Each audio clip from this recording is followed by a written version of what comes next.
Good morning, student. Today we will start the topic solubility, and in this session we will discuss about the solubility of solid in liquid, solubility of gas in liquid, effect on solubility of solid in liquid, effect of solubility of gas in liquid, and Henry law. So the first topic is solubility. First topic is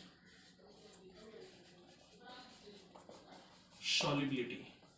So solubility means maximum amount of solute that can be dissolved in a given amount of solvent at a fixed temperature and pressure.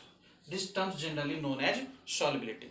Solubility में क्या होता है? Maximum amount of solute जो कि particular solvent में at a particular temperature and pressure क्या होता है? डिजॉल्व होता है, और उस अमाउंट को जनरली क्या बोलते हैं?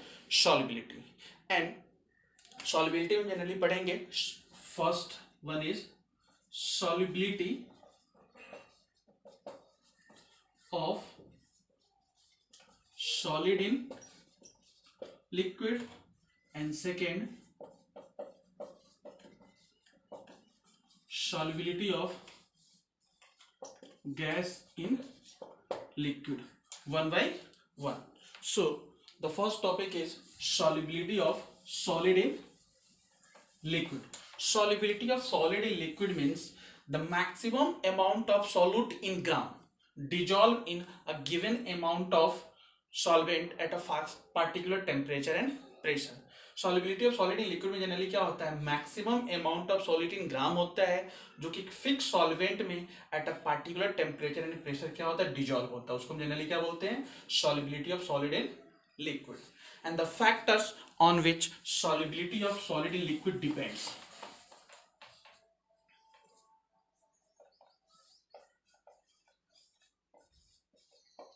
Factors on which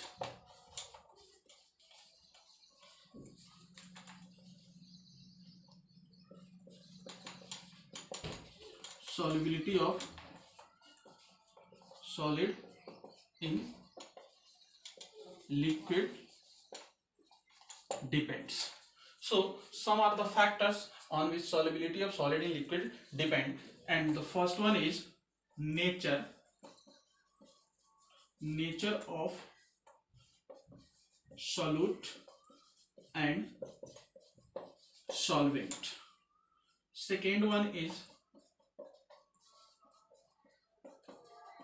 temperature, and third one is pressure. These are the factors on which solubility of solid in liquid depends. ये कुछ factors हैं जिसमें solubility of solid in liquid depends करता है. एक है nature of solute and solvent, nature of temperature, and third one is pressure.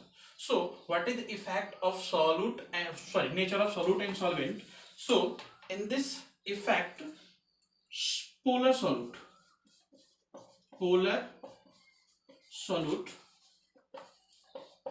dissolve in polar solvent, and non-polar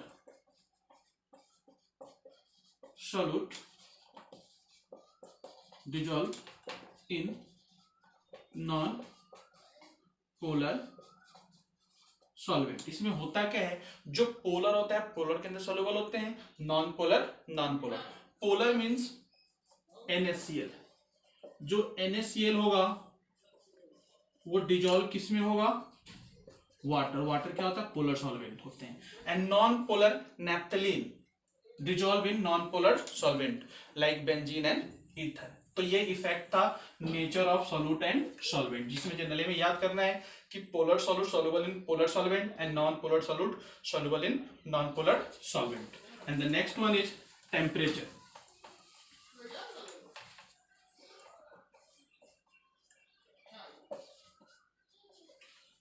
temperature जो कि इंपॉर्टेंट टॉपिक है, इससे क्वेश्चन आता है. टेम्परेचर में हम जनरली ये देखेंगे कि रिएक्शन हमारा एंडोथर्मिक है या exothermic.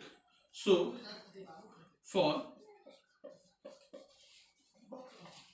Exothermic and for endothermic. Exothermic में क्या होता है? this sign represent increase in temperature, solubility क्या होता है, decrease, and decrease in temperature, solubility क्या होता है, increase, जो कि रिएक्शन कब होगा, exothermic. And endothermic reaction for increase in temperature, solubility increases and decrease in temperature, solubility decreases. Question generally क्या आता है, what is the effect of temperature in exothermic reaction और endothermic reaction in solubility of solid in liquid. तो हमें ये देखना है कि एक्सोथर्मिक में टेम्परेचर इंक्रीज हो रहा है या decrease. For increasing temperature solubility क्या होगा, decrease, and for decreasing temperature solubility क्या होगा, increase. And endothermic reaction for increasing temperature solubility increase and decreasing temperature solubility decrease. And this can be explained according to Le-Chatelier principle, that is we have already learned in 11th class. So next effect is pressure. Next effect is pressure. So there is no effect of pressure on the solubility of solid in liquid because solid is very less compressible. Question generally आता है कि pressure का solubility of solid in liquid में क्या effect होता है, then answer will be no effect because solid are very less compressible. So these are the factors in which solubility of solid in liquid depends. And the next one is solubility of gas in liquid.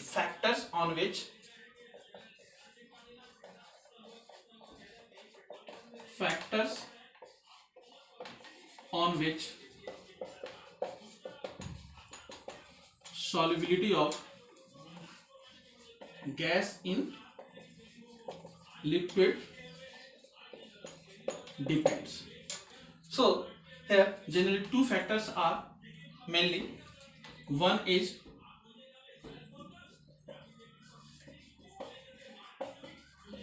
temperature and second one is pressure. So what is the effect of temperature on the solubility of gas in liquid? So for gas, solubility generally decreases with always increasing temperature because of their exothermic nature. जो gas का dissolution in liquid होता है वो हमेशा exothermic in nature होता है, और exothermic में क्या होता है, विद इंक्रीजिंग टेम्परेचर सॉल्युबिलिटी क्या होता है, decrease. So we can say that with increase in temperature solubility क्या होगा, डिक्रीज होगा. क्लियर, इस इफेक्ट में समझ में आ गया. इससे जनरली एक क्वेश्चन भी आता है कि why aquatic species are more comfortable in cold water than hot water. तो कोल्ड वाटर में टेम्परेचर क्या होता है, लो. हॉट वाटर में टेम्परेचर क्या होता है, ज्यादा. तो ज्यादा टेम्परेचर होने के कारण जो डिजॉल्व ऑक्सीजन है बाहर निकल जाते हैं और उसको फिर सफिशिएंट ऑक्सीजन नहीं मिल पाता है, इसलिए अपने आप को कंफर्टेबल महसूस नहीं करता है, जो कि एक इफेक्ट है. And the next effect is pressure. Next effect is pressure. तो प्रेशर का जनरली क्या होता है, सॉल्युबिलिटी डायरेक्टली प्रोपोर्शनल टू क्या होता है, प्रेशर. किसी भी गैस की जो सॉल्युबिलिटी होती है डायरेक्टली प्रोपोर्शनल टू क्या होता है, प्रेशर. ठीक है, with increasing pressure solubility increase होगा and with decreasing temperature solubility क्या होगा, decrease. And this effect can be explain clearly with Henry law. With Henry law. So next topic is Henry's law. Question आता है what is Henry's law, write mathematical form of Henry's law and write application of Henry's law. So according to Henry's law, solubility is directly proportional to pressure, or you can say that X directly proportional to P, where X represent mole fraction of solute and P represent pressure.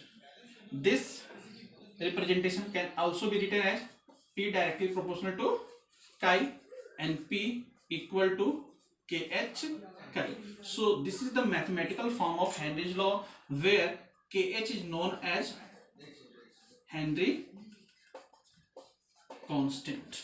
So question अगर आता है what is Henry's law, तो according to Henry's law the solubility of gas in liquid is directly proportional to pressure. Mathematical form क्या होगा, P directly proportional to chi या P equal to KH chi, where KH is known as Henry's constant. Graphical form क्या होगा इसका, this represent P and this chi. So according to this equation graph हमारा straight line आता है और इसका जो स्लोप होगा वो क्या रिप्रेजेंट करेगा, KH. अब यहां पे ना KH से भी क्वेश्चन आता है. This constant is that having different value for different gases and for a single gas its value also changes with change in temperature. ये एक ऐसा कांस्टेंट है जिसकी वैल्यू अलग अलग गैस के लिए अलग अलग होती है और एक सिंगल गैस के लिए भी इसकी वैल्यू चेंज होती है with change in temperature. Question क्या आता है कि दो वैल्यू दे रखे होंगे और बोलेगा किसकी सॉल्युबिलिटी ज्यादा किसकी सॉल्युबिलिटी कम. तो यहां से अगर हम इस फॉर्मूला को देखेंगे तो we can also write down chi equal to P upon KH. If P constant, chi inversely proportional to KH, where chi represent solubility. Chi represent solubility. So solubility is inversely proportional to क्या, chi. तो जिस gas की KH की value ज्यादा उसकी solubility क्या कम, जिस gas की KH की वैल्यू कम उसकी solubility क्या ज्यादा. और इफेक्ट ऑफ टेम्परेचर बोल सकते हैं. With increase in temperature KH की वैल्यू क्या होगा, increase, and with decrease in temperature KH की वैल्यू क्या होगा, डिक्रीज. तो ये जनरली क्वेश्चंस होते हैं हेनरीज लॉ के. एंड लास्ट टॉपिक इसका क्या होता है, application of Henry's law. Application of Henrys